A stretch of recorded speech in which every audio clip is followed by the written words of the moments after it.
Apple is about to do something bold and maybe a little frustrating.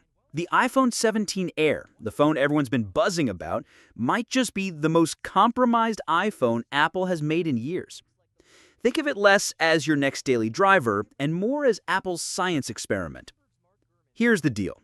Bloomberg's Mark Gurman says the iPhone 17 Air is basically a repeat of the original MacBook Air from 2008. Back then, Apple wowed the world with the thinnest laptop ever. But in practice, it was underpowered, overpriced, and short on battery life. It didn't make sense for most people to buy, but it changed the direction of laptops forever. Apple is about to pull the same move with the iPhone. So what's the big trade-off this time? Thinness. Apple is chasing an ultra-slim profile, but it's coming at the cost of battery life and camera performance. In fact, the iPhone 17 Air may ship with just a single rear camera. Let that sink in. In 2025, when the standard iPhone 17 has multiple cameras and even budget phones offer versatility, Apple's thinnest iPhone will be taking a step back. And the compromises don't stop there. Battery is expected to take a hit, which is basically the one thing no one wants to sacrifice. The regular iPhone 17 will actually give you better endurance, and the iPhone 17 Pro will beat it in almost every other category. So the Air ends up in this awkward middle ground, more expensive than the base model, less capable than the Pro, and justified only by the fact that it's thinner. But here's where it gets interesting. Apple isn't making this phone because they expect it to be a bestseller. Just like the first MacBook Air, the iPhone 17 Air is more of a showcase, a peek at Apple's future direction. That 2008 laptop eventually transformed into today's MacBook Air, which is now the default laptop for millions of people. It took years of refinement, but Apple's bet paid off. The same playbook could be unfolding here.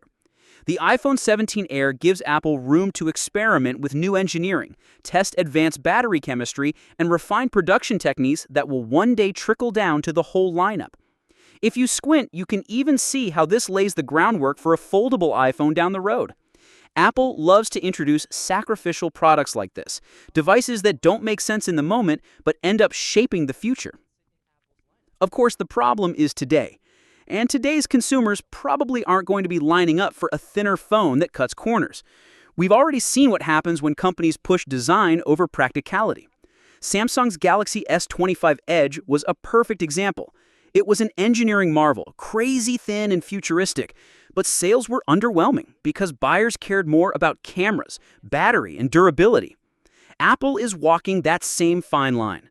So should you buy the iPhone 17 Air? Honestly, unless you're the kind of person who wants to own a piece of Apple's future history, the smarter choice this Tuesday will be either the iPhone 17 or the iPhone 17 Pro. The base model gives you better balance with multiple cameras and stronger battery life. The Pro? Well, that's the all-rounder that beats the Air in every meaningful way. The Air is fascinating, but not practical. Still, I can't help but admire what Apple is doing here. They're deliberately sacrificing short-term success to experiment in public. They know the iPhone 17 Air won't sell like crazy, but what it represents is more important, a preview of where the iPhone is headed. 10 years from now, when every iPhone is impossibly thin or maybe foldable, we'll probably look back at the iPhone 17 Air and say, that's where it all started. And that's the paradox of the iPhone 17 Air. On paper, it feels like a step backward, but in practice, it could be the first step toward the next big leap. Apple has always thrived on long-term vision, even when it meant frustrating users in the short run. The iPhone 17 Air is Apple telling us, we're not building this phone for today, we're building it for tomorrow. So if you want practicality, skip it. But if you want a glimpse of the future in your pocket, this might be the phone that defines it. What it really comes down to is perspective. If you judge the iPhone 17 Air by today's standards, it looks like an odd, almost impractical device. But if you look at it as a prototype disguised as a retail product, it makes much more sense.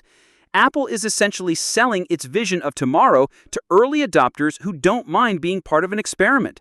That's not going to appeal to everyone, and maybe that's the point. Sometimes Apple isn't just selling hardware, they're selling a roadmap. What's your thoughts on this? Let me know in the comments section. See you in the next video. Take care.